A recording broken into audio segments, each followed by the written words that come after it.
All right, guys, just a quick update on my Jackson Liska.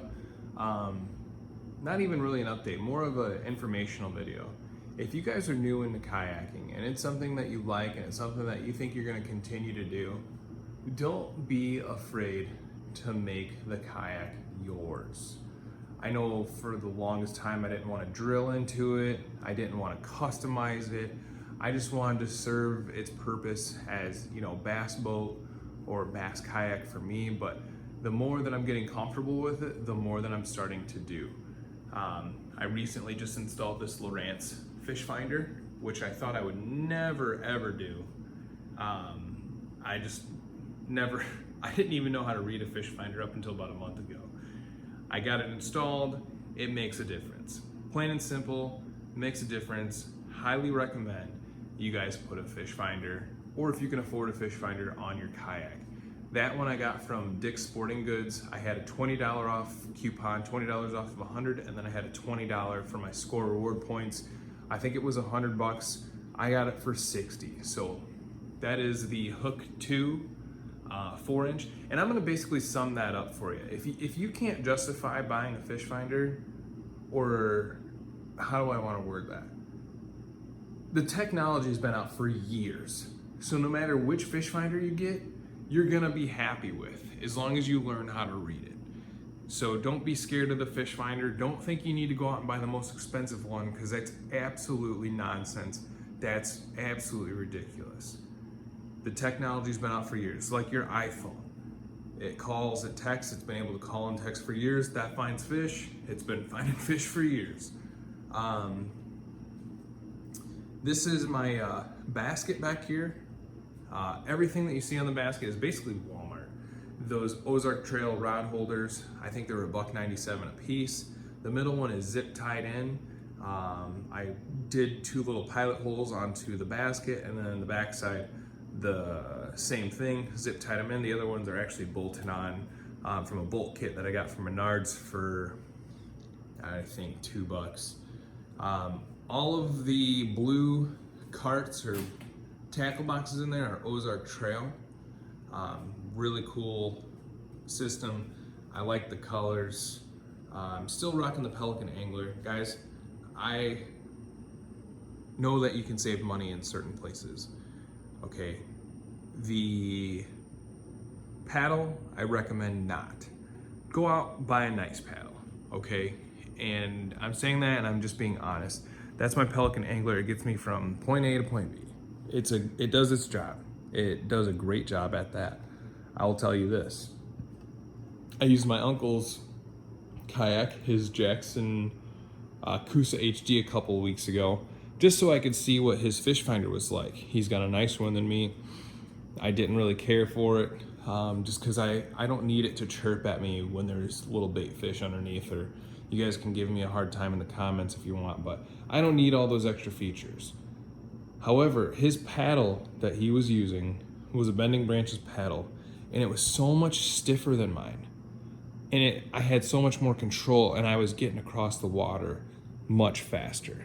Much faster. So upgrade your paddle. Don't go cheap. I think mine was $50 on Amazon. Don't do what I did. This is my Gopro mount. Let me come back to this side so you can see it. This is my Gopro mount. I play with the settings every now and again. I get it high, I get it low. I face it towards myself.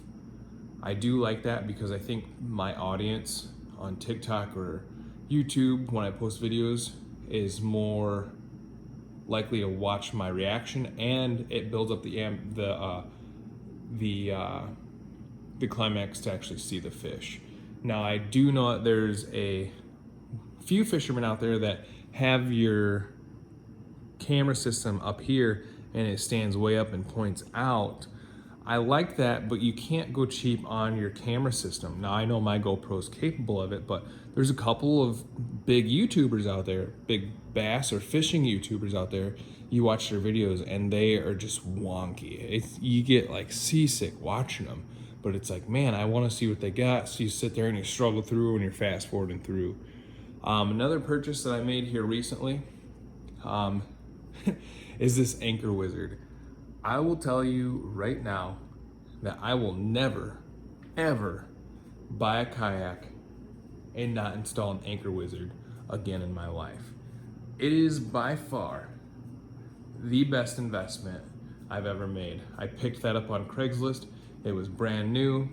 It was $115 brand new. I picked it up for 50 bucks. The guy said, 75 bucks, it's yours. I went and looked at it. I said, hey, will you take 50? He said, absolutely. I drove 40 minutes for that. I would have driven an hour for that thing. Now knowing what I know now, I would have driven that far. Guys, if you don't have an anchor wizard system, go get yourself one. A couple of things that I want to do to my kayak also is get maybe another rod holder on that track system back there. Face it backwards. It's nice. Oh, another thing. I generally don't use these right here. I only use the 3 up there. And the reason why I say that is because they go straight up and down. These go sideways, so when you're casting, you almost have to finagle your cast around your rods. But if I got them directly behind me, straight up and down, then I can get a little bit more power off of a cast going to the side. Right here, I've got my Harbor Freight box. This holds my GoPro, a couple extra batteries. I think I got that for 10 bucks. Back there is just an ammo box. I can show you what I keep in there. Basically, it's all my soft plastics. All my Zoom baits, my Guggen products, which personally I'll never buy again. I think they're garbage, no offense. The Z-Man stuff is awesome stuff. The Zoom stuff, I love. Actually, I just started fishing with Zoom stuff, and damn, I should have been fishing with that stuff for a while. I got more soft plastics up here. You guys, I don't know about you, but black and blue is my color. And I think I've got 5 packages between that other tackle box and in here. I don't want to ever run out.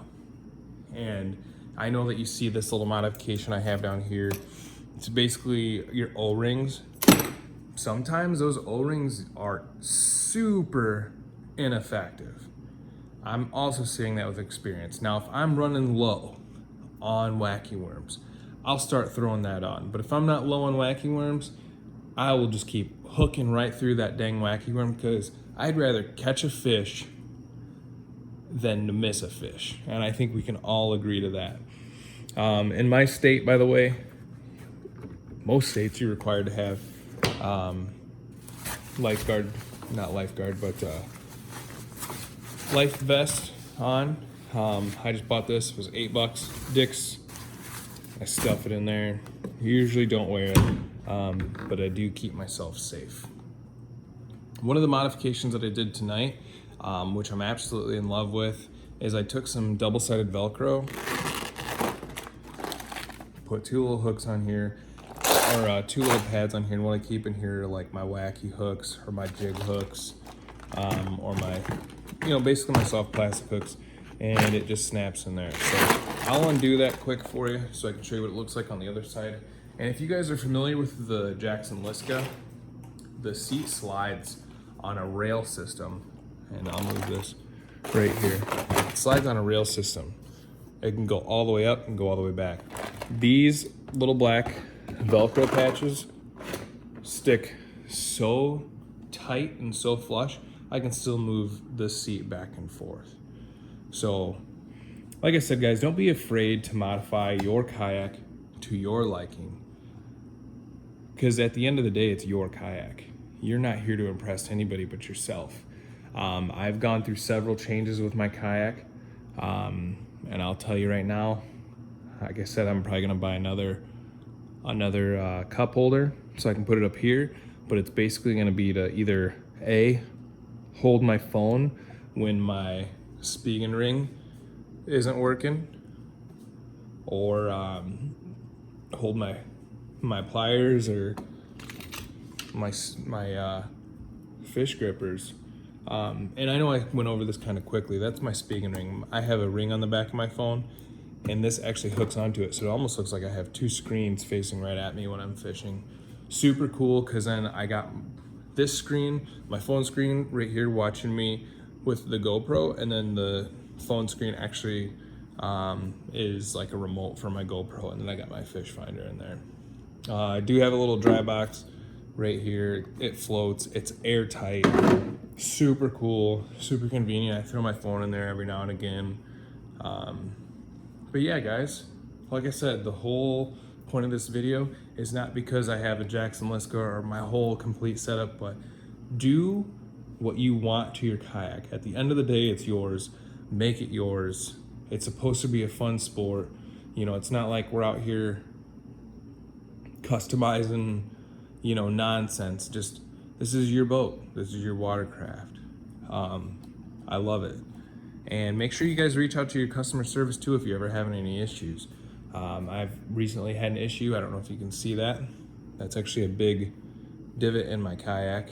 I don't know if it's from the sun or what it's from, but I reached out to Jackson and they are sending me a foam insert. Their pro staff actually said that they were having the same issue with this kayak, to go in there to fix that. Now, I'm not much to complain, or I'm not a big complainer about that, but it is a little bit annoying that they want to just send me a foam insert for that. I almost feel like they should send me either a whole new kayak that doesn't have the issue, or upgrade me, since this is my first Jackson kayak and it's less than 90 days old. Again, that's just me. I'm not going to complain. If they want to send me foam insert, they send me a foam insert. You know, at the end of the day, I'm not going to lose any money in the kayak market these days. If I sold this thing in 4 or 5 years and got $600-700, I'd be happy. But I want to thank you guys for watching. Please like and subscribe to my channel. As always, have a good day.